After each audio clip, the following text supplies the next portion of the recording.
Sikkim 365 and Baylor Plus have teamed up to bring Baylor fans the ultimate content bundle. You can sign up now for $17.99 a month, a $5 monthly savings, and get instant access to all premium content on both websites. For more information, visit either Sikkim365.com or BaylorPlus.com today.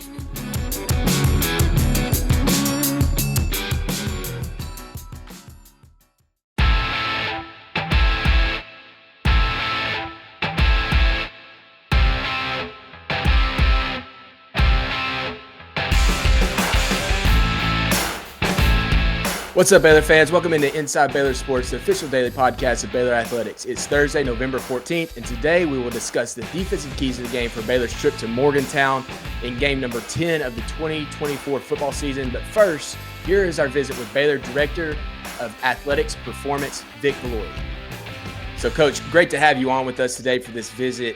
Obviously, coming off of a bye week is really interesting. You've had two of these this season. It's something that happens every once in a while, but not all the time.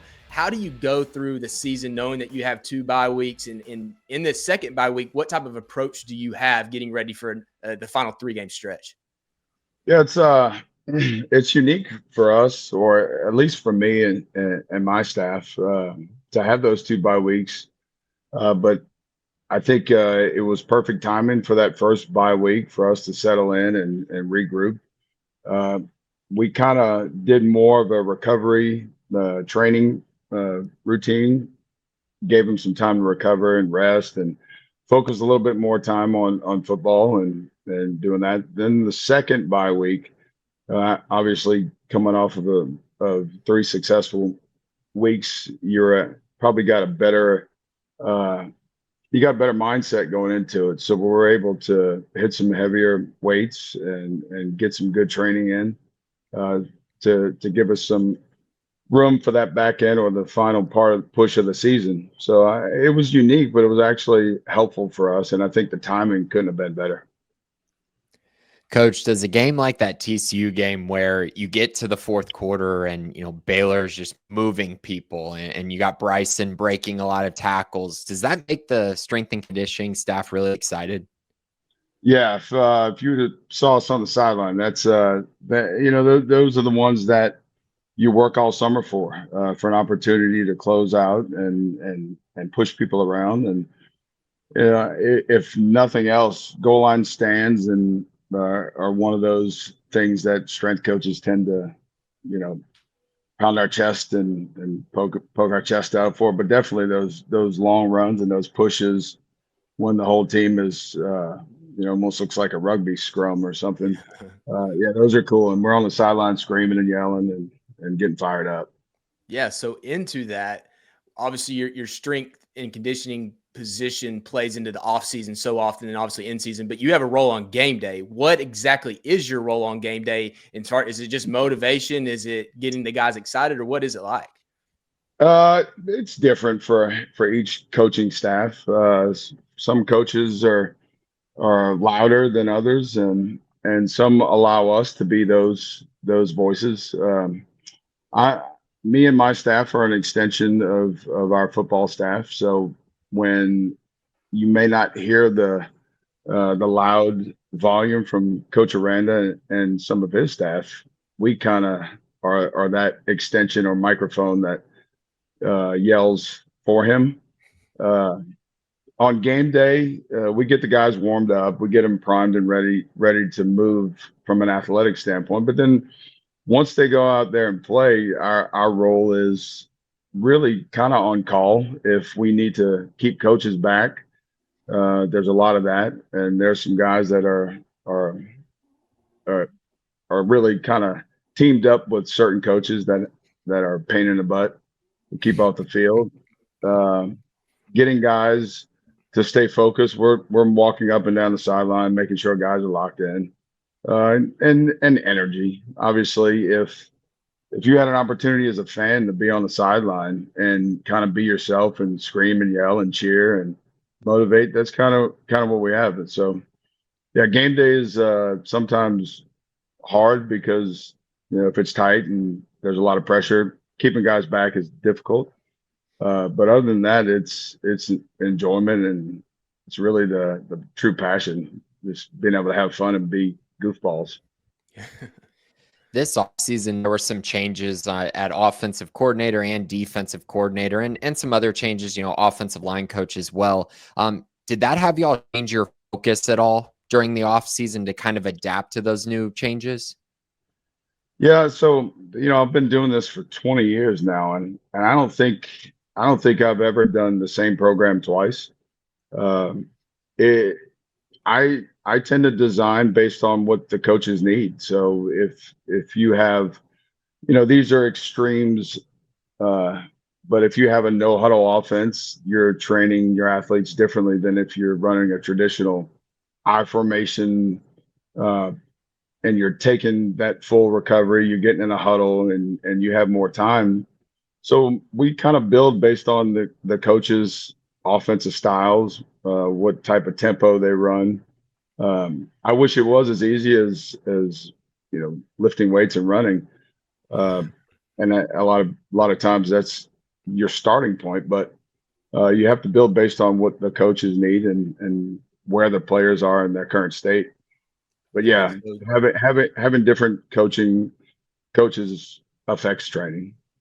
So 10, 20 years ago, you bring in freshmen, 3, 4, 5 years, you get to develop them, obviously depending on scheme like you're just talking about. But now you have the transfer portal that you're bringing in guys from all different areas.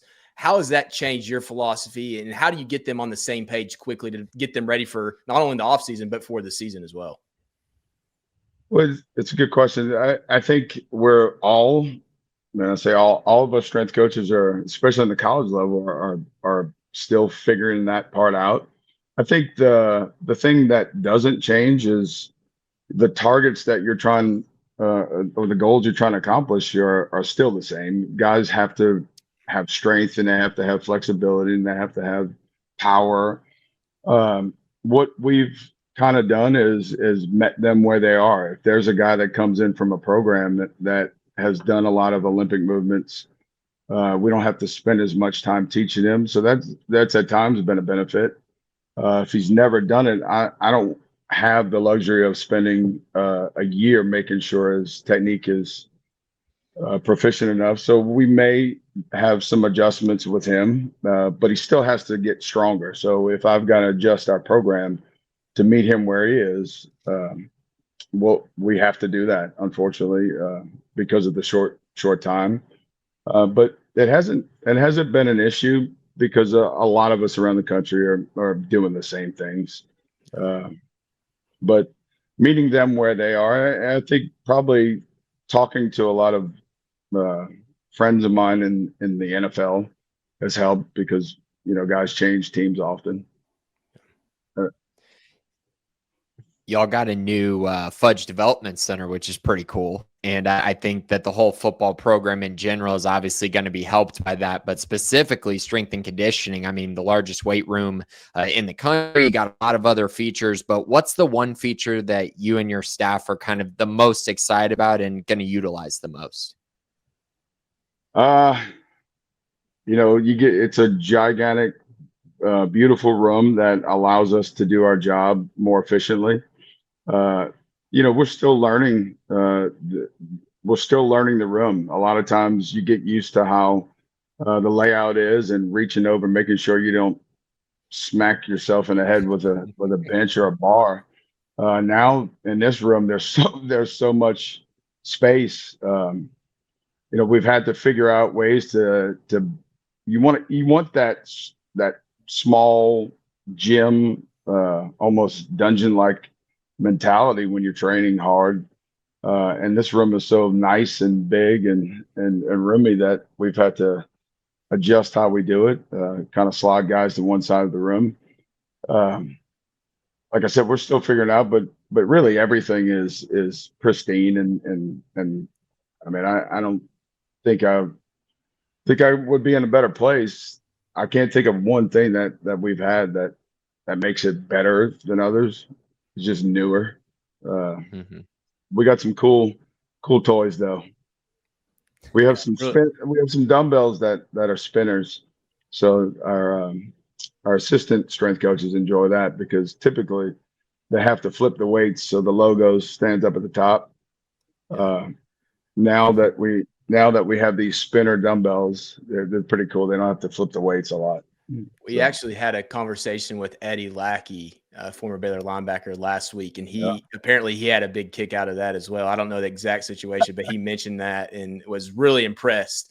And obviously he's been into bodybuilding and everything since he got done. So he was very impressed with the weight room. But with all of that, one of the fun things that fans like to track, and I know you guys have access to, are the GPS system and tracking miles per hour. Are there anything through this point in the season that you've been impressed by, that you've seen, or one performance from those GPS systems that's really stood out to you from one player or two? Yeah. So right before you guys we got on, I'm printing out, or I'm creating reports.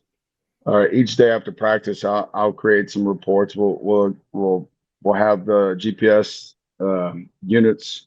We'll pull the data from those, and then I'll run some reports that I'll bring up to the coaching staff. But one of the cool things is our guys are really getting faster, and the acceleration numbers and the quickness from that standpoint, they're continuing to climb. And I think that allows our coaching staff, or Coach Aranda, to make decisions that are better than in the past. When you're winning it, everything's good, guys are moving well. But when you're not successful, a lot of times you can get frustrated. But we're able to see where they are from a physical standpoint and make real-time adjustments. But right now, our guys are getting faster as the season progresses, and I think,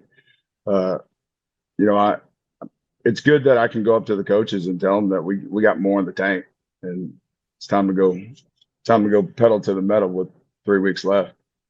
Very cool. I know you mentioned speed, but is there any other kind of measurable thing that y'all look at the end of the season that evaluates your performance that you find to be, I don't know, the greatest measurement for it? Yeah, well, right now in strength and condition, my ultimate metric is wins and losses, and that's what we're measured by.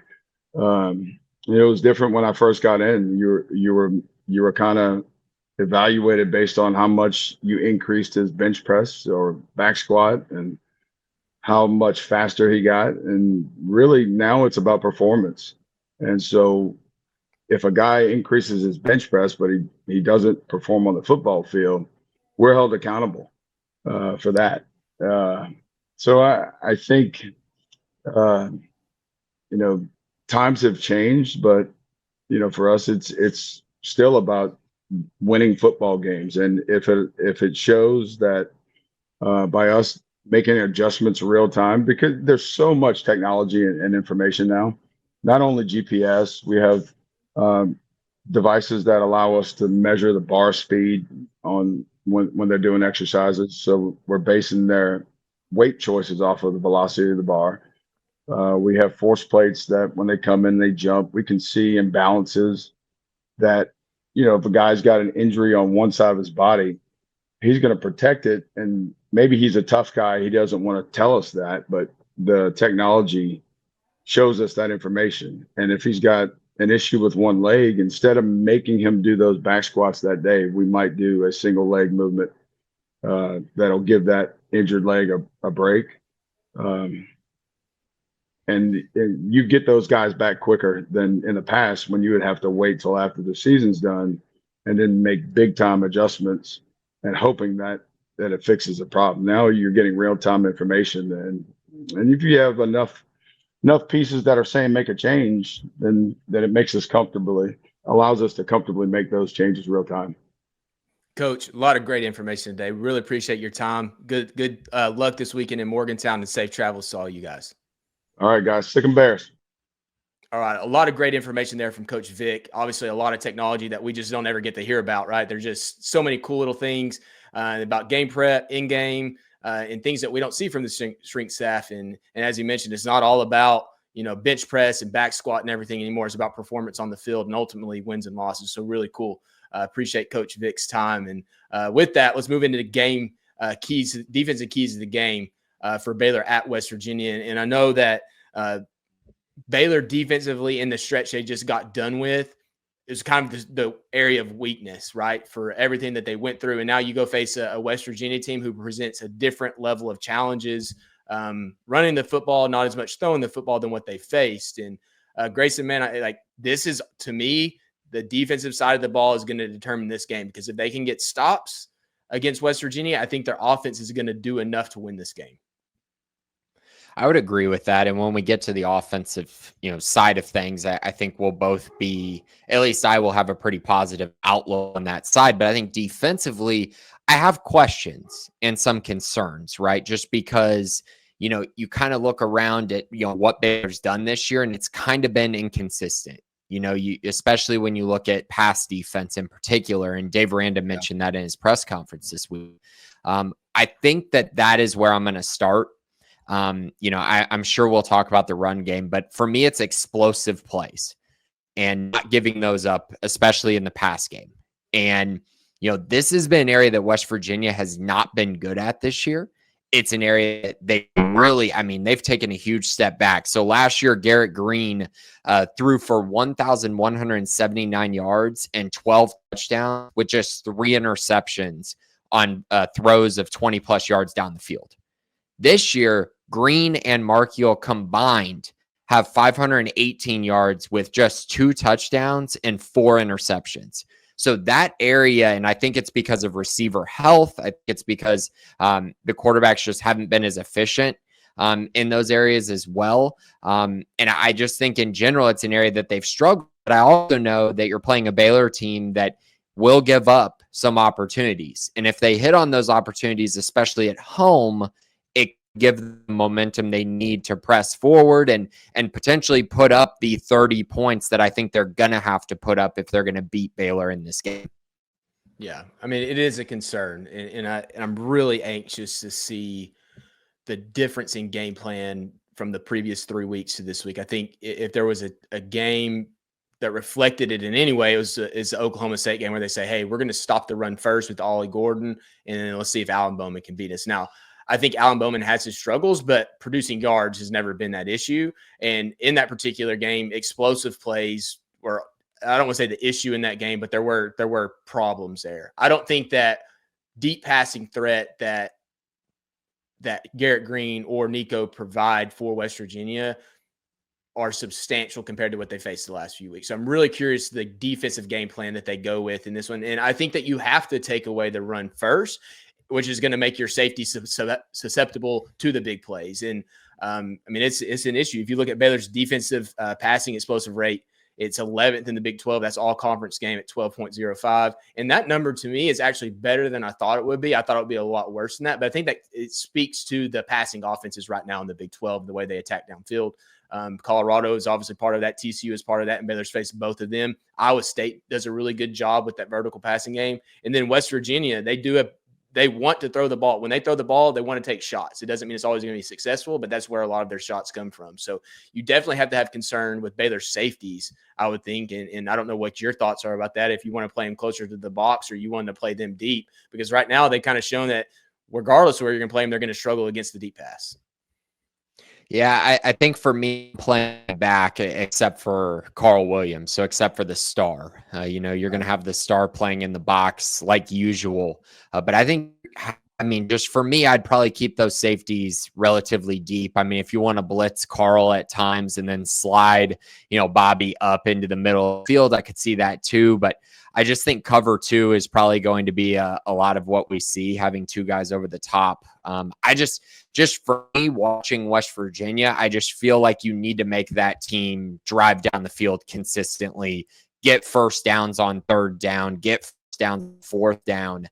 I just think that is the recipe to beat them. And so by giving up too many one-on-one matches and potentially getting exploded there and giving up, a 50-yard touchdown or something along those lines, I think it might be a little bit smarter to keep those guys back and have, some safety help at the top. But they'll mix it up some. Dave Aranda has done that. But I think in general, he's kind of played his normal bend but don't break style, with also the caveat of them also trying to get after the quarterback as much as they can while playing that style.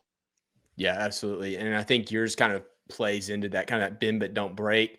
And my first defensive key was hold the field goal attempts. West Virginia actually does a really good job of, once they get into the red zone, of scoring. Number 2 in Big 12 play at 75%. And I haven't looked at the exact breakdowns, but that's opposite of Baylor, who's number 10 in allowing scoring touchdowns at 67%. So I feel like if you can, once they drive the field, figure out how to get them off the field. And a lot of that has to do, if Garrett Green's playing, then obviously it's a lot more difficult to keep them out of the end zone once they get down there because of his legs.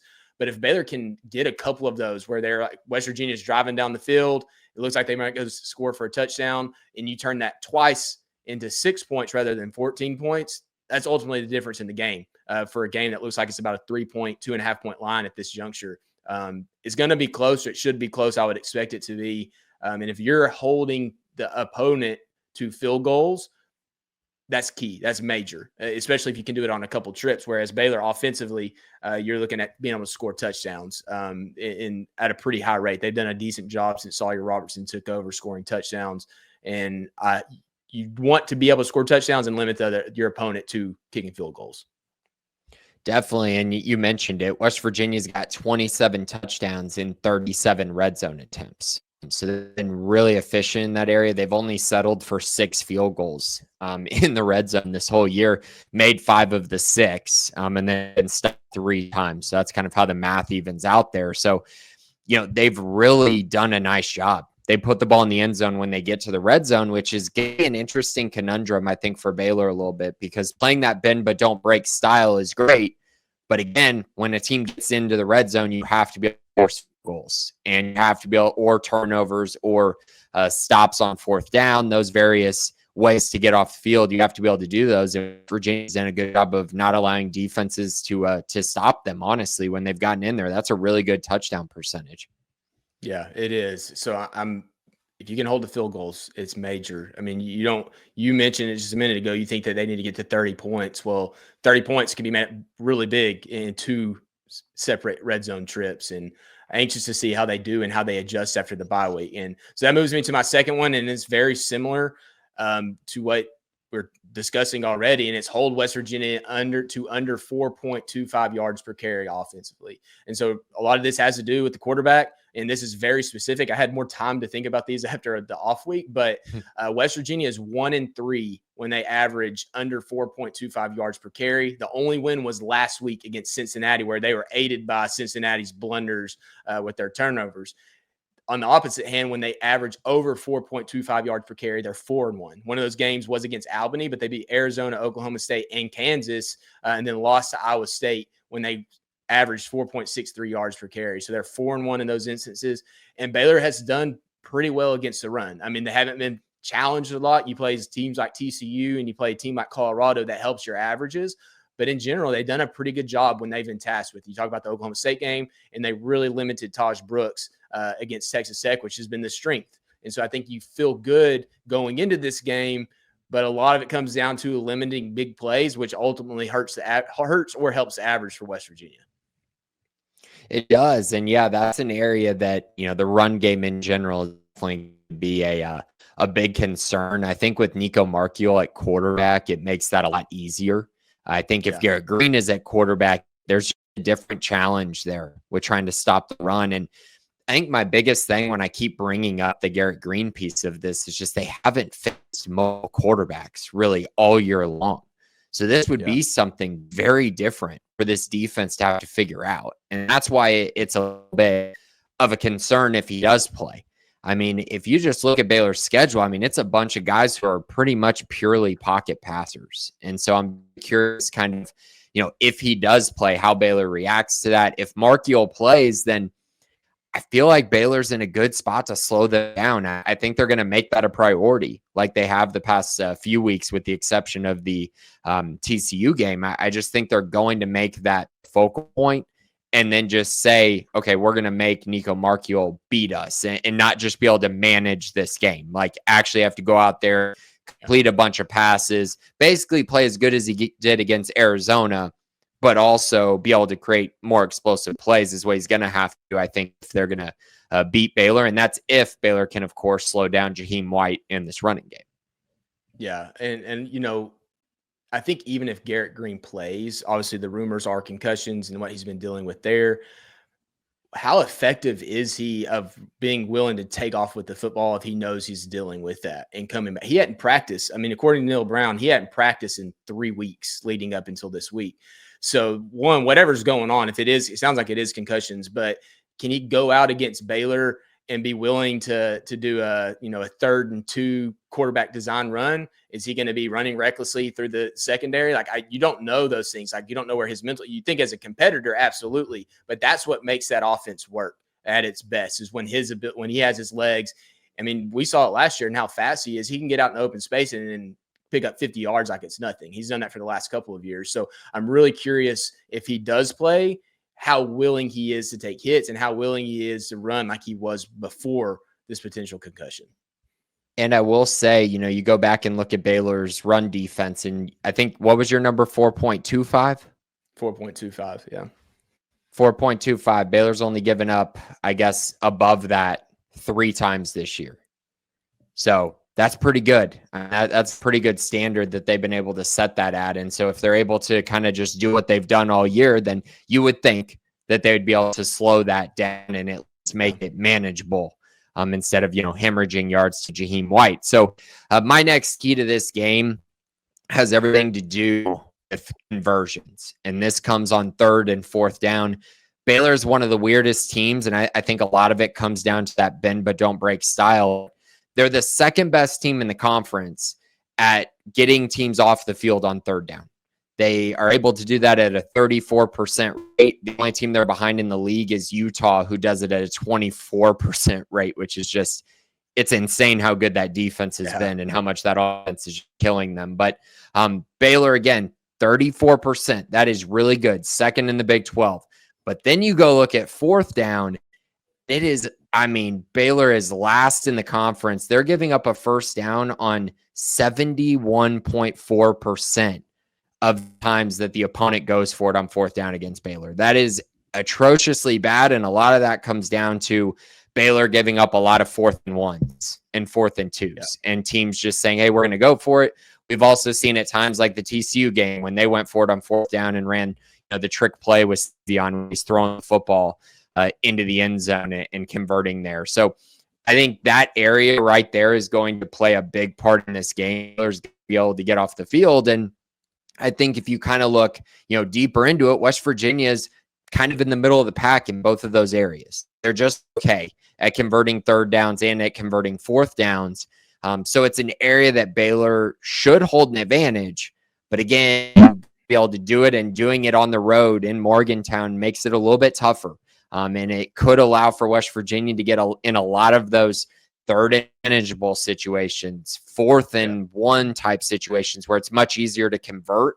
That's just going to be something I'm going to be keeping my eye on, because it is something that has hurt Baylor at times this year, especially those 4th down conversions. Yeah, interestingly, if you look at West Virginia's offense, and my numbers are a little bit different than yours because I just did league play only. I didn't even do Power 5, but league play only. West Virginia's offense is 2nd on 3rd down conversions, but then like Baylor struggles on 4th downs in conversions. So they're at 11th at 52% on conversions. So they're weird numbers because you don't see a ton of 4th downs. You see a lot more 3rd downs, right? But it's still something to, if you're getting late in the game, are you going to be able to get a stop? How confident is the opponent to go into that? And the last 2 trips to West Virginia for Baylor, 2020 and 2022, came down to a double overtime game and a last-minute field goal. So if you're getting late into a game, someone needs to go for it on 4th down. Who you feel more confident? And we'll talk about Baylor's 4th down offense in the struggles that West Virginia has had on 3rd and 4th down defensively. But that could be a key factor in this game. Who's getting conversions in those spots? Because if you're talking about giving up 50% of your 3rd down conversions, you're probably going to lose this game. But reality is that it could happen on both ways. Like, it could be a game where they're able to get 3rd and shorts and convert. Likewise, Baylor's able to get 3rd and shorts or just convert them anyways. They struggle so much, West Virginia does, on both 3rd and 4th downs. And but yeah, I think a lot of things that we always talk about are very common themes, but it really comes down to the matchups for each game and where we discuss them. And all these areas are very, very much, can you take advantage of a weakness or can you utilize your strength? And in this one, my final point, final key to the game defensively for Baylor, something they've struggled with the last couple of games when you expect them to do it more, but it's get at least 1 turnover in this game. I mean, you got to get one to win on the road in my mind.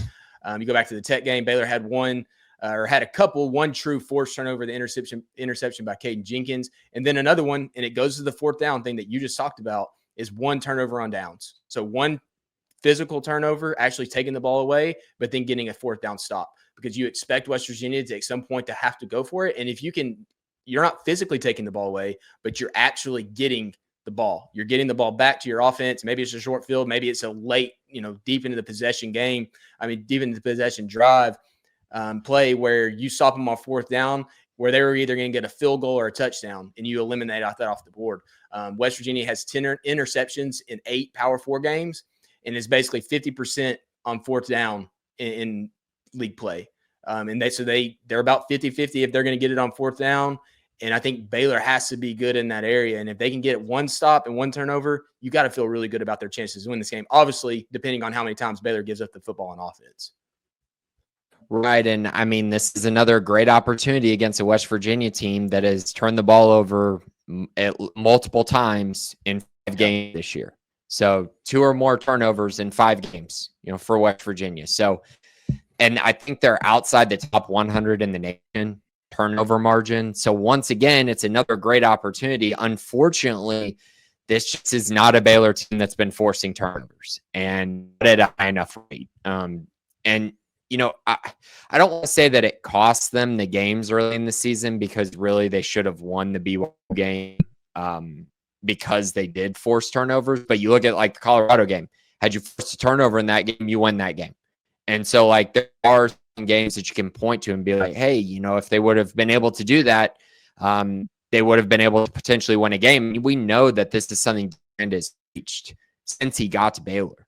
It's been a huge focal point, and they're just still not good enough at it. And so it's an area of concern for me because, I think going into last week, you get a home game against TCU and you're expecting, okay, Baylor's going to force a turnover in this game. It's at home in your environment. TCU turns the ball all over the place. One of the worst turnover teams in all of college football, and Baylor can't get from them. And so it's hard to expect that. But yes, if they're able to against West Virginia, another team that should give you opportunities to force turnovers theoretically, then it could pay huge dividends for Baylor if they're going to win this game. Morgantown, I don't know that it's a necessity, but I do think it definitely, if they win the turnover battle, I feel really good about Baylor's chances. Yeah, you go back to the Oklahoma State game, they had the punch out on the 1-yard line against Ollie Gordon and then interception late. And those, were big plays in the game. But then you go to the TCU game, they did win that game without forcing any turnover, which was great. But if your defense can figure out to get one, I feel like it's probably going to come from the secondary in this game, even though that West Virginia does want to run the ball and put the ball in the hands of the running backs. You just can't count on fumbles. You can create more havoc for interceptions, unless it comes down to a strip sack or something like that. But you can win games without them, but winning games on the road without forcing any turnovers in games that are basically a 3-point spread one way or the other is going to be very difficult to do. I agree. So my last key for this week, Colt, for the defense has everything to do with something that didn't reach. It's more of just a kind of a bird's eye view of kind of where they're at defensively. And it's just the simple fact that they haven't been able to put together a complete game all year long. And so will that come in this game? I don't know. I don't know that for sure, but I do think that there's an opportunity for that to happen. And a complete game doesn't necessarily mean West Virginia scores, 10 points. It's more just about, are you dominating the game on the defensive side of the ball, kind of like they did against Texas Tech for 3.5 quarters of that game. And then they just hemorrhage yards and points those last few drives.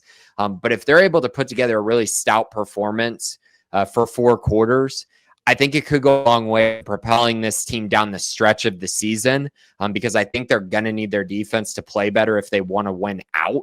If you want to go 3-0 these last 3, they're going to have to play better because they're going to get challenged in these last couple games. You're going to go to Houston. You're going to play this, slow fest, you think, potentially, and you play Kansas at the end of the year with a very explosive offense. So they need to put together at some point.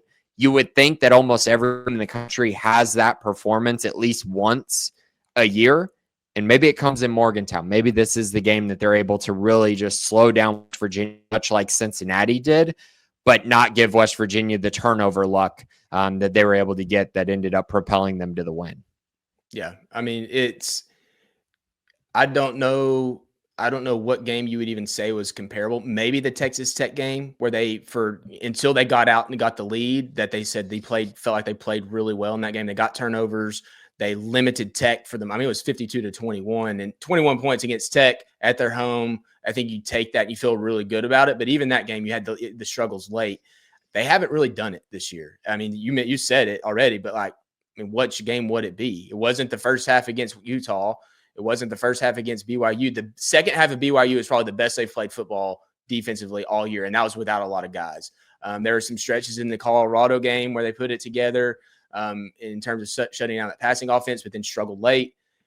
I mean, I don't know what game it went Oklahoma State. So you have to feel like it's coming at some point, and maybe it's off of a bye week. Maybe it is off of Dave Aranda gets an opportunity to go in and change some things up and prepare them for West Virginia and give them something they are not expecting. And not necessarily in the front end, but in the back end, because that's where they've struggled.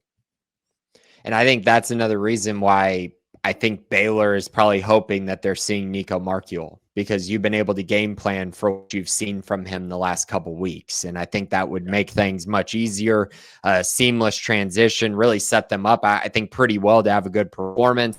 I think their best game so far this year, complete, game wise, even though, we can argue about luck, but I still think probably the Colorado game. I mean, a Hail Mary is not something that you can, I count on. It's kind of fluky. I think it's very fluky. Even though they basically completed it twice against Baylor, I still think it's a rather fluky play. And Baylor had 8 sacks in that game. So I would say that was probably their best overall performance. But again, you didn't make the play at the end of the game that could have won you the game. And so therefore it ends up being that they score 38 points instead of truly they scored 24 points. And that even involved a fluky touchdown right before halftime in which, Caden Jenkins gets blocked in the back, guy's knees barely off the ground, and he goes and scores. So some fluky stuff. I think that overall has been their best performance, but they haven't been able to recapture much of that magic for this season, even during this 3-game winning streak. Yeah, and if you look at that Colorado game, Colorado in league play now is averaging 37.2 points, and that's primarily regulation points. Baylor gave up 38. So, I mean, what ifs, but really they held on to 24. That was almost 2 touchdowns under their average until that Hail Mary and then the overtime points. And so they did play well in that game. I think you just harp on the issues at the end of the game. So, yeah, really, really intriguing matchup on Saturday. I think for the first time, Baylor's facing a team that just doesn't want to throw or doesn't have the capability of throwing it all over the field. They can do it in spots, but that's not how their offense is built, especially if they have injuries. You talk about their receiver injuries and what they've been dealing with there, and then obviously at quarterback. So any final thoughts on what Baylor needs to do defensively before we tomorrow get into the offensive keys of the game and for the game picks? I just think this defense doesn't necessarily need to win this game, but you would like to see a Dave Aranda-led defense at defense coordinator eventually put together a full game. Yeah. And I think that's kind of what I'm looking at. It might not even be this week, but I think coming off of a bye week, there's a real opportunity for that. Yeah, absolutely. So, all right, Baylor fans, that's going to do it for this episode of Inside Baylor Sports. Make sure to tune in tomorrow, as I mentioned, for the offensive keys and game predictions. Thanks to each of you for listening, and have a great Thursday, and Sick 'em Bears.